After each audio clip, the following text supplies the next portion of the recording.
So, as I said, the initial aim was to recruit more working class women. So they start off, they really want to get all women involved. They've got these ideas which are rooted in a more socialist background.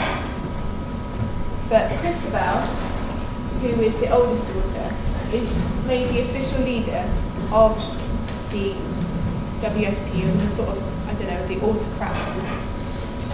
With her decisions that she takes in between, I'd say, 1903 and 1907 particularly, all these convictions which the group was ingrained in to begin with sort of are lost and they move away from them. An example of this is the move from Manchester, where it was founded. Manchester's in the north of the country, down to London. And this sort of showed a physical representation of how the group had moved away. It moved away in the fact that originally they were very into working with the Independent Labour Party at the time. At the time of this, the leader was really sympathetic to the cause of votes for women. But they moved away and decided they didn't want to be part of such an organisation with such ideas. Christabel said that she didn't want the group to be involved in party politics, but there's quite a lot of other reasons which I found out about. The group wanted to raise £20,000, and obviously, in order to do that, you're going to need to recruit women from the social elite. And women from the social elite, middle class, women from, like, I don't know, bourgeoisie, people like that, they're not going to be impressed with you working with a political party which is aimed towards helping and advancing the workers. So that's another reason for it. But another thing is, well, what Christabel says is that she thinks the Houses of Parliament should be more impressed by the demonstrations of the feminine bourgeoisie than of the feminine proletariat. And you sort of see how they've gone from a group founded on working class ideologies and they just move away and they start saying things like that. Again, this is easier to recruit middle class women, but it starts to become more fashionable in middle class, and it distances working class women further. When you have a group which is mainly people from a certain class, it distances the women from the other classes in that, say where you have your meetings, your at-home sessions, would be in an area that was middle class, and a working class woman wouldn't be expected to be in that area at the time. Another difference is working class women had to work, obviously, and the way they structured their meetings and their demonstrations and things were not at a time where anyone could attend and join in. They were at a time where only certain women could, because the others had to work and earn a living, because their income was so important to their families. This phrase was described by Sylvia Pankhurst as an example of Christabel's incipient Toryism. You find in lots of sources lots of friction, both politically and obviously because they're siblings, between Christabel and Sylvia. And as you'll see later on, they're sort of icons of separate ideas and aims and ways of doing things that the suffragettes. So this is what Sylvia said, summed up Christabel's views. She said, "A working women's movement is of no value. Working women are the weakest position of the sex. How could it be otherwise? Their lives are too hard, their education too meagre to equip them for the contest. Surely it is a mistake to use the weakest in the struggle. We want picked women, the very strongest and the most intelligent." What you have to think here now is they're a group trying to get women vote, but only some women, and they're really, instead of trying to get equality throughout all of society, they're imposing new inequalities and class differences, which originally they wouldn't have done.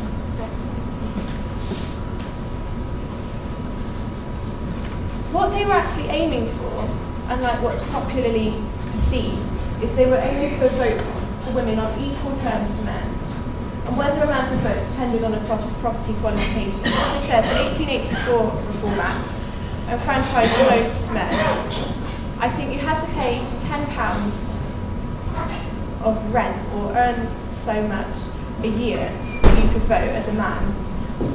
The problem with this is that if they're campaigning for votes for women who have this, then again, only a certain number of really wealthy women would have the money to be able to join in and to be enfranchised.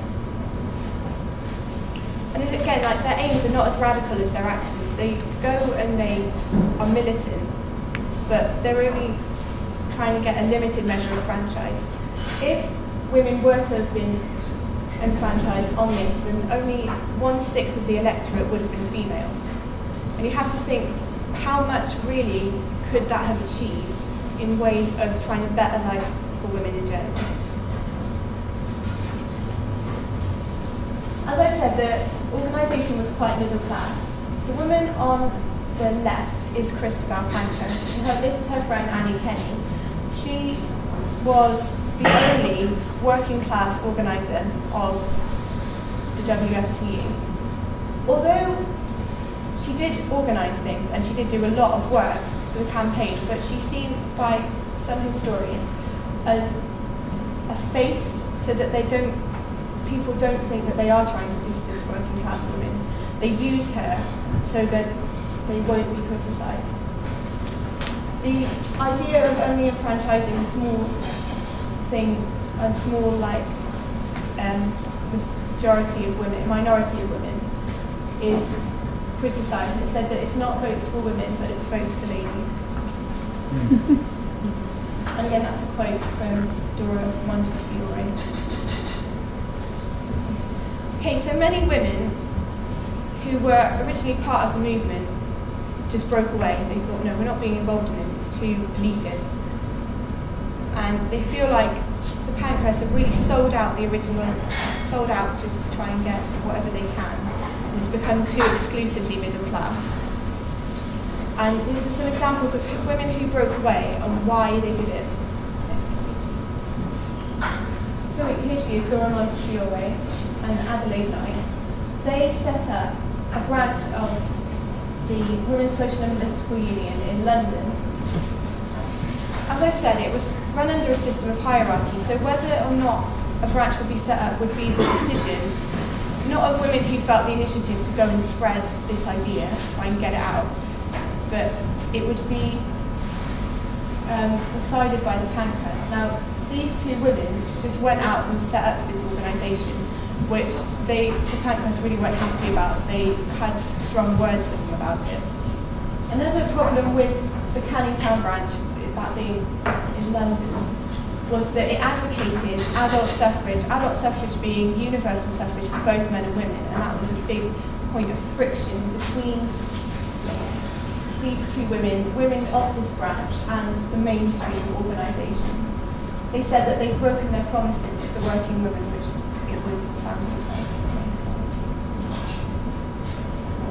What I find really interesting is the splits within the family, which reflect the splits within the movement, and how far and how really mean Emily could be, and how far she'd go to try and get this limited measure. Adela Pankhurst was the youngest sister, and she was described as the black sheep among organisers. When they split away from the Independent Labour Party, people who founded the group, who had quite left-wing convictions, had to really keep their mouths shut. They weren't allowed to express what they said because they didn't want to offend women who could give them financial support. So Adela Pankhurst, this is Emily's daughter, doesn't manage to do that. She makes a speech advocating adult suffrage, which goes completely against what her mother thinks. And her mother banishes her, which is a quote I found in about several books, banishes to Australia. She says, here's £200, I want you to emigrate to the other side of the world, and I want you to promise to never speak in England ever again.